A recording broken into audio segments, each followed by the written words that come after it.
Starting a new cryptocurrency is easy. Finding adoption that'll make it successful? Not so much. Peter Bushnell is the lead developer of Feathercoin, a new altchain launched early in 2013. With new coins coming out all the time, I sat down with Peter to find out what makes Feathercoin stand out. What makes it demand time and attention from those interested in cryptocurrencies over all the other options out there. For myself, I kept waiting for a script coin to come out. Obviously, we have Litecoin, and I've always been a huge fan of Litecoin. I've I've had a lot of fun mining it in the past, from when it was very new still, and you could mine, several hundred coins a day with sort of very little effort. And as it's gone along, it's matured. You have Bitcoin, which is huge. It's got all the hash rate. You've got Litecoin, which is pretty much assured to ascend to GOX and become a great thing. It's already in place, and a lot of the challenge is gone. And I kept waiting for a new script coin to come along, and several did, but they weren't quite right in what they did. The kind of sort of niche coin I was looking for was simply a coin that continued what Litecoin started, a coin which had sort of 4 times more coins than the previous one. In my mind, it was sort of like the denomination of coins. So you got Bitcoin, 21 million coins, and you have Litecoin, 84 million coins, and that's take it further, the copper, which is 4 times as many coins again. And I sort of saw a spot for that, because it's great having coins with great expense, but some people like to deal in whole coins. With Feathercoin, you got lots of whole coins to deal with. I mean, I started in this as a hobbyist, as an enthusiast. That's how I started mining, and for me, it was fun. It was fun to sort of get in and be challenged by the obstacles coins were faced, and these obstacles and challenges have sort of gone to an extent. And I sort of wanted to bring it back to the the enthusiasm of a new coin, the challenges that you face all over launching a new coin, which is pretty much what I've tried to do. I mean, when I launched this coin, one of the things that went in a little blurb when I launched it was let's have some fun. As well as trying to launch a coin that's going to, go out there and be able to compete, let's have a coin that the, enthusiasts can get a hold of. And a lot of people actually reacted negatively to that, which I thought was a bit sad, because it's got to do with money, so there's nothing fun in it. But no, there is. I mean, if you're a hobbyist, if you're just starting out, you're just trying to mine some coins for joy, Feathercoin is the place for you. We're sort of very accepting of people. We have a really fantastic community that sort of embraces everybody who comes along. And there's a lot of people who are just sort of starting out with this, who are sort of really rallied behind us. We have the long-standing members as well, which is sort of great to see, because these guys, sometimes it's hard to sort of get them to accept the new. But, we have such a varied community, and it's a lot of fun right now. This is what we wanted to do, is to recreate the spirit that we have with, a new venture, a new coin, to get everybody rallying together, to get everybody working on projects. And, there's so much going on. It's such an exciting thing to be part of. So I'm, really enthusiastic about what we're doing here. So you said a couple of things there that I think make sense to me. You said as adoption has hit these other primary chains, like Bitcoin or Litecoin, it gets harder to mine. And so what you're saying is that Feathercoin was created initially because it brought the fun back into it, which means that it was easy to mine at the beginning when it wasn't worth very much because not many people were on it because it was a new coin. Is that right? In part, it allows the miners to actually mine and get some coins. It seems a peculiar thing that, I mean, when I started looking at mining Bitcoin all that time ago, a year and a half or so, and I could mine, 0.1 Bitcoin a day, which seemed pretty unsatisfactory to me. Right. So for myself, I actually started mining Litecoin, because I could mine 200 a day, and they weren't worth anything, But for me, it was a joy to mine these coins. They had some value, and I was going to start accruing these. I guess I was a speculative miner. It sort of certainly paid off, and the fact was that the Bitcoin community, there wasn't as much fun there for me. It was a lot harder to get in as somebody who had just come along. And the Litecoin was sort of new. Everybody was keen, working on it, trying to develop services everywhere, trying to get merchant adoption. And it seemed like a much more fun crowd to be a part of. Fortunately, a lot of that seems to have gone. And, to me, it's like, let's get that going again, which is what I've tried to do. So yeah, you can come to Feathercoin, you can mine more coins. The difficulty shouldn't be as high as it is, and it's coming down, because we had such a rush at the beginning. So many people mined it. We got pushed up to a very high difficulty, which we're now slowly coming back from. It's taking a while. A few more difficulty changes under our belt, and we'll be ticking along nicely again. I do want to get into the specifics of the changes that you have made, because I think those are important to highlight. But I want to ask, are there any reasons besides the fact that it's easy to mine? Let's say we're 6 months down the road and it's just as hard to mine Feathercoin as it is to mine Litecoin. Is Feathercoin still fun to mine at that point? Or do you basically have to start another chain in order to be able to have fun? No, not necessarily, but I wouldn't stop anybody from sort of launching additional coins in line with the ones that exist. Yeah, I don't understand what the advantage is besides the mining part. When I launched this coin, I certainly didn't want to make an experimental coin. I wanted to make a coin that could sort of last. There's lots of sort of features out there, with, like demurrage, where 5% of the coins disappear every year. I didn't want to include these features now because I wanted it to be experiment-free so it can last the test of time. What I want to do is I want to actively incorporate whatever features are out there that do sort of prove themselves. If there's a killer app, if there's a killer feature, we want to include that. I want to make Feathercoin so much more than it is right now. I think a lot of people just look at it and they see 4 times more coins.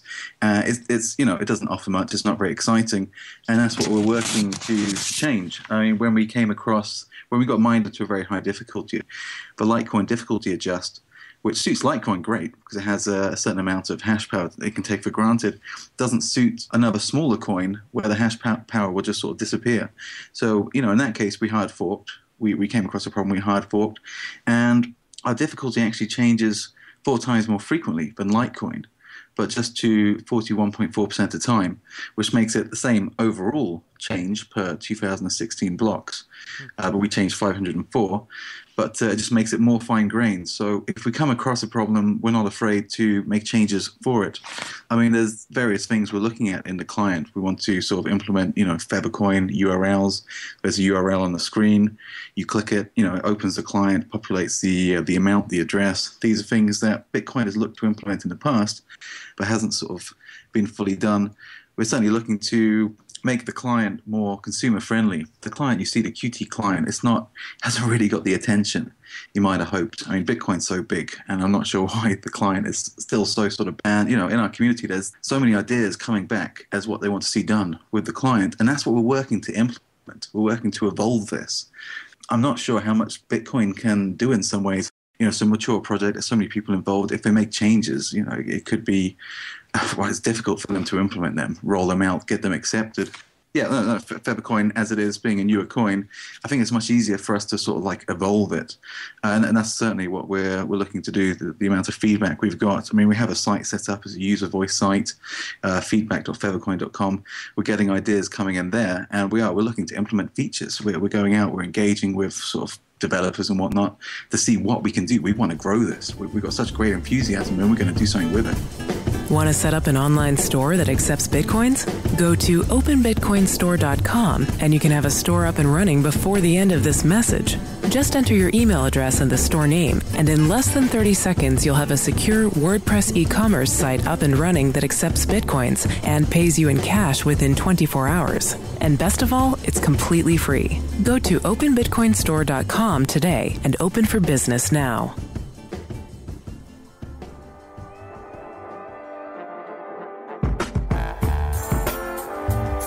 Let's Talk Bitcoin is heard each week by thousands of people who are participating in the new digital economy.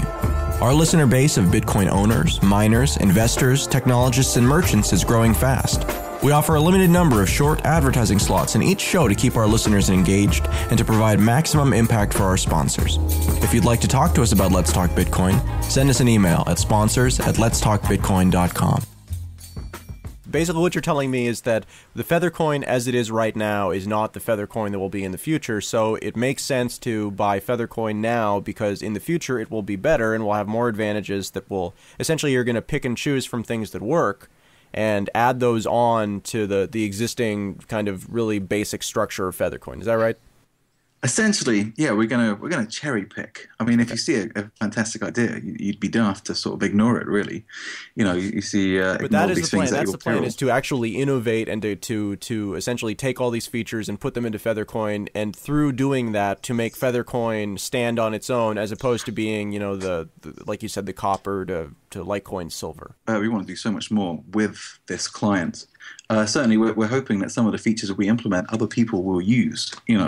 There's been various attempts at some features over time which haven't worked out. We want to sort of take a look at those again, try them again, and then of course it's all open source, so everybody else can take our great ideas as well.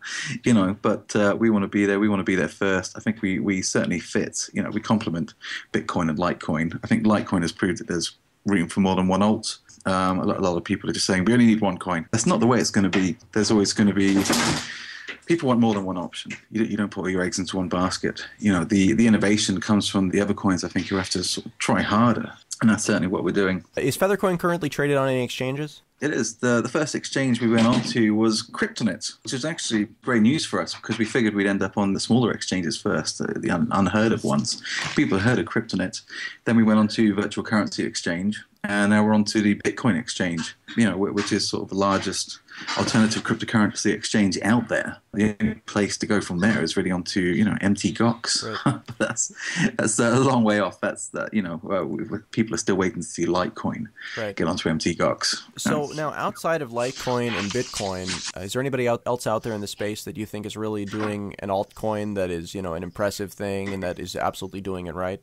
I've always been very impressed with Sonny King. I'm not sure his real name or where he is or any details about him. But Sonny King, he's the chap behind PPCoin. PPCoin is the coin that implemented proof of stake. It's such a great idea. It's an idea that came up in the early days of Bitcoin where, rather than requiring miners to sort of create blocks, coins will create more blocks. Your coins will generate an additional 1% every year, which will generate coins, which means you don't need all the miners. And I thought that was a really novel idea. I think it still has to sort of prove itself, how practical it is, how worthwhile it is. But it's a great idea, and he's done a good service by bringing that out and allowing people to trial that. Yeah, it's nice to see the innovation. So one of the things that is criticized a lot about altcoin chains, and I'm not sure what the situation is with Feathercoin, is that they're oftentimes pre-mined. And the argument that we usually hear about why they're pre-mined is because it's the, quote, only way to incentivize the development team to push forward, because otherwise miners would come in and own the whole thing, and then the development team has no stake in it, and so anyways, that's kind of the logic that we usually hear to justify pre-mining. Does Feathercoin pre-mine, and if so, why, and what's the thought process? No, we do not pre-mine. We didn't pre-mine. I think pre-mine quite loosely now to refer to all sorts of things. Technically, a pre-mine is where you mine a coin before it's released to the public. So nobody else can mine it, and just a developer is mining it. That never happened. You can actually see where I announced Feathercoin. I made the post, said, here's Feathercoin, everybody, start mining it. And then if you take a look at the Blockchain Explorer, you can see that the first block was mined about a minute and a half before I made the post. Sorry, a minute and a half after I made the post. Sorry, I got that the wrong way around. Yeah, so no, I announced it, and then mining started after that point. So there was no technical pre-mine. The one criticism that people level and say is still a pre-mine in their minds, even though it's technically not, is the fact that the difficulty was set very low, which is something I wanted to have. I wanted to get a fair number of coins out there. But also, yes, I wanted to be able to mine a certain amount for myself relatively easily early on to use for bounties, which is exactly what I did. So I mined with a 7970 Radeon graphics card, which is a pretty decent single card. With that running, I managed to mine over the course of the next sort of 5 days 150,000 coins, which seemed like quite a substantial amount to me, all of which was given out in bounties. I was a Litecoin miner from back in the day. I have coins. I have sort of money to back me up if needs be. These Feathercoins, to me, it was a new coin. They didn't have any value. I wanted to work on getting them value. I certainly didn't expect them to get the value they did so quickly. Perhaps I wouldn't have given all 150,000 away if I'd have realized. But yeah, put these coins up for bounties because when Feathercoin launched, there was still so much work to be done. We sort of needed website work. We needed graphics being doing. We needed to approach so many people, like for stats pages, online calculators, explorers. So my idea was, let's get this bounty and then start paying people, which is what I did, and it was it made it incredibly popular because so many people could take part because I was sort of just giving away thousands of coins a time, and that really got people enthusiastic. Since then, I've changed over Litecoin to sort of buy back Feathercoin. Not as many as I'd have hoped. It was a couple of days after it was launched, I went out and I tried to buy 100,000 Feathercoins for 10 Bitcoin, which I thought was a phenomenal deal for a new coin. Yeah. And I thought it's been quite generous. And people came back to me with my offer of 10 Bitcoin. I said, no, we want 50 Bitcoin. So high expectations. Yeah, but that was it. The price got pushed up and up and up, and it took me a while before I could finally, really buy back in. But I have some, in my wallet now, which I think is right. But it's taken a while. We're going to find our price point because the price was just pushed up so high by these initial people, which is kind of why I was so keen to see it get onto an exchange in the first place, because I figured when it gets into an exchange, we'll get a fair price. And that's what's happened. Really, it's come down to a price that I think people can afford and can really get in at without worrying about risking too much. Right. I think a Bitcoin right now buys about 1,500. Bitcoin buys 1,500, which is a bargain if you ask me. Fair enough. There are a lot of people out there who are interested in starting their own altcoin chains right now. Some of them have really innovative ideas. Some of them are like, it sounds like you started off as, looking for something that's more fun, aka easier to mine than the more mainstream chains are at this point. Top piece of advice you could give to them, what would it be? I mean, really, you have to look for a niche, I think. Even if nobody else sees it. That was, I went for 4 times more coins because that's what I wanted in my head. So it's got to, if you're enthusiastic, you want to do this for some joy, it's got to be something that you want. It's got to be a niche that you see that you can really get enthusiastic about. If anybody is going to listen to this and start up a new coin, my wish list for another coin is actually a new demurrage coin. Apologies to Feathercoin there, but I'd love to see a script-based demurrage coin. That's sort of the gap I can see. I'm not going to launch that coin. I'm never going to launch another coin again. Feathercoin's enough. I'm behind that, but I would like to see a demurrage coin. So maybe somebody will hear that and take me up on it. If somebody wants to get involved with Feathercoin, what's the URL and what's the procedure? If you come to www.feathercoin.com, on there you'll see sort of various tools. If you come to the forums are a hotbed of activity. This is where we organize our teams basically, and you can see there's sort of teams for the pools, miners, tutorials. You got the artists are there. There's people working with exchanges. Merchant services is a very big thing right now. There's PR, gamer, musicians. We're really trying to pull in so many different people to look at so many different aspects. We need more people all the time. The forum itself has just got over 1,000 members. We're not that old. We're in our infancy still, but we've grown so much. We're about to really sort of make a big push. This Behemoths, we're about to sort of start chasing a lot of merchants services, seeing what we can provide, what people need. Because a lot of times you go to these merchants and they say, we'd love to support you, but we don't have certain tools. The guys on the forum, they're going out there, they're speaking to the merchants, they're finding out what the merchants want. They're relaying that, and then that's the sort of thing, we can work on providing. We're about to go with a press release. We're hitting sort of 8,000 radio stations, 8,000 newspapers, 1,000 online newspapers, just to sort of try and get the word out there. With merchant adoption, feedback is coming back for the need for, Feathercoin carts, for an API for merchants. They want the artwork. And our team is sort of busy creating all of this. And there's room for more people. If you come along and speak to myself or just a bit of time, we'll find work for you if you really want to jump in. But, just come along, check it out, see what we're up to. You can see we're busy. You can see we're very active. One criticism I heard the other day is that we're trying too hard.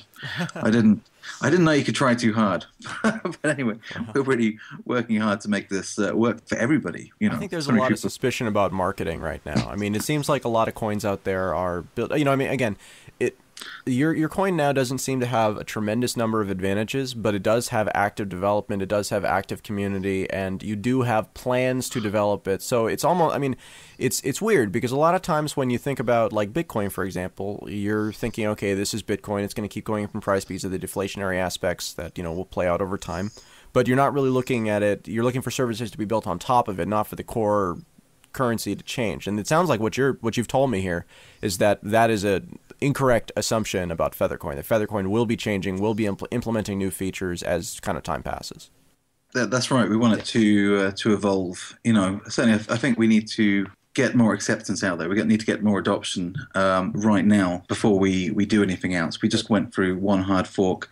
We don't want a hard fork again. But there's certain things we can do, and that's implement new features into the client, the Qt client. The Qt client is sort of very basic. That's the graphical user interface for the wallet. And there's so much work that can be done there that people are asking for, just to make it more of a consumer product. It's not particularly sort of friendly right now. It doesn't necessarily give you a lot of information either. Quite often I have all the information in the world in my sort of Bitcoin, Litecoin, Feathercoin client, but I still have to go to external sites to find out the information from that client, like, the blockchain explorer. There's so much that can be brought down to stop people having to go elsewhere for information, and just to perhaps make it more aesthetically pleasing, even, people like that. Yeah. Well, Peter from Feathercoin, thank you very much for your time. Thank you, Adam.